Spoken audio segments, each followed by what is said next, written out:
नमस्ते दोस्तों and welcome back to Anuj lit up. आज हम लेकर आए हैं क्लास 10th की एक बहुत ही प्यारी कविता, ये दंतुरित मुस्कान। रचयिता हैं नागार्जुन।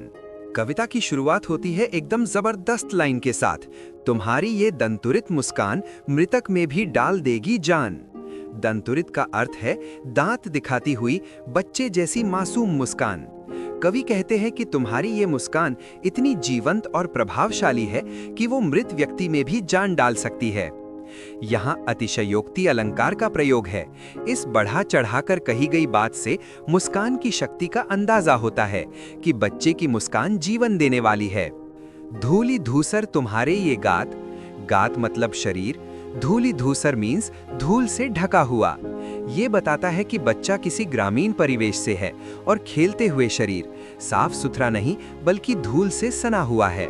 लेकिन ध्यान रहे, धूल मिट्टी के बावजूद उसकी मुस्कान दिव्य है। यहाँ कवि सुंदरता को बाहरी सजावट से नहीं बल्कि भावना से जोड़ते हैं। छोड़कर तालाब मेरी झोपड़ी में खिल रहे जलजात, जलजात मीन्स कमल का फूल। कमल आम तौर पर तालाब में खिलता है।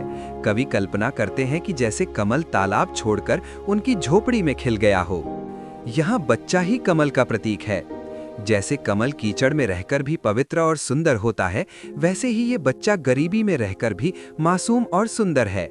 यहाँ उत्प्रेक्षा अलंकार है, बच्चे को कमल माना गया है। परस पाकर तुम्हारा ही प्राण, पिघलकर जल बन गया होगा कठिन पाषाण।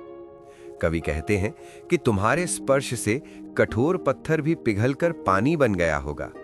अर्थ है, बच्चे की मासूमियत और प्रेम से कठोर हृदय भी कोमल हो जाता है। ये बच्चे के भावनात्मक प्रभाव को दर्शाता है। झरने लग पड़े शेफालिका के फूल, बांस था कि बबूल। ये पंक्ति वातावरण के बदलने का चित्र खींचती है। शेफालिका के फूल कोमलता और सुगंध का प्रतीक, बबूल कांटे और कठोरता का प्रतीक। अर्थ ये है कि बच्चे की उपस्थिति से कठिन और कठोर वस्तु भी कोमल और सुगंधित हो जाती है। ये बदलाव के संकेत है। मुस्कान का सकारात्मक प्रभाव, तुम मुझे पाए नहीं पहचान, देखते ही रहोगे अनिमेष। अनिमेष यानी बिना पलक झपकाए। कवि पूछते हैं, क्या तुम मुझे पहचान नहीं पा रहे? क्या बस यूं ही देखते रहोगे? यहाँ एक भावनात्मक दूरी और मिलन की इच्छा व्यक्त होती है।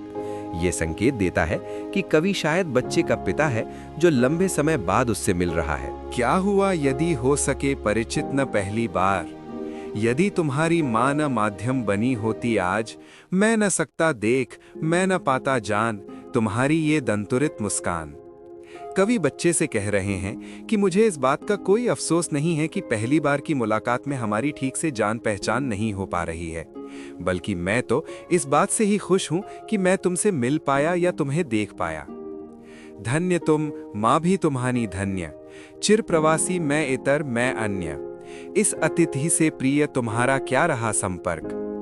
तुम्हारी माँ भी तुम्हें जन्म देकर और तुम्हारी सुंदर रूप छवि निहारने के कारण धन्य है। मैं तुम्हारे लिए किसी अनजान व्यक्ति की तरह या किसी मेहमान की तरह ही हूं। उंगलियां माँ की कराती रही हैं मधुपर्क।